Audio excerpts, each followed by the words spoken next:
Sakit naman kita na agad. Amo, buti na lang hindi nagtatanong si Apple kung ano racket natin dalawa ngayon. Nag-iwan kasi ako ng chocolate doon, Brad, sa kanya kanina. Ano ka ba? Parang ayaw nga tayong kausapin eh.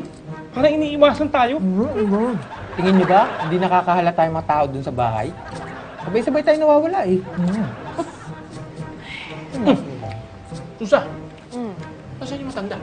Andun, sa taas. Walang ganang kumain.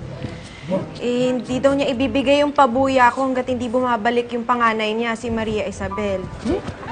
Kinausap ko na nga si Jingo. Parang ayaw talaga eh. Paano? Start na natin to. nga naman pala eh. Gagawin natin. Hindi! Ituloy natin ito! I'm back, Balakuba!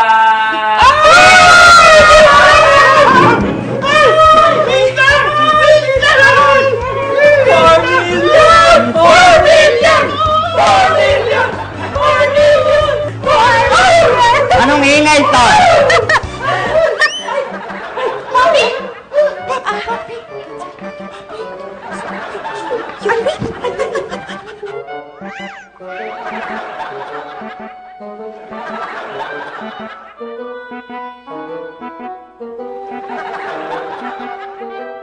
Anong mga nangyari sa buhok nyo? Doon sa iyo. Nasabi po kasi nila na nalalagas daw yung buhok nila, kaya nagsuot sila ng wig. Wig! Opo, Bobby! Ano? Naglulugon kami. Nakakahiya. Yung sakit ng manok.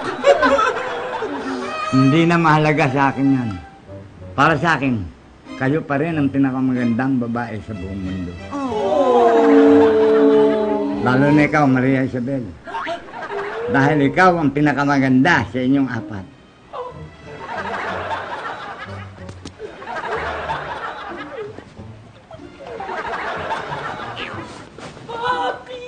Ayan. Kala ko tuluyan ka nang hindi babalik. Akala ko rin po kayo tuluyan na eh. Pinakapaborito ko, pinakamaganda sa lahat.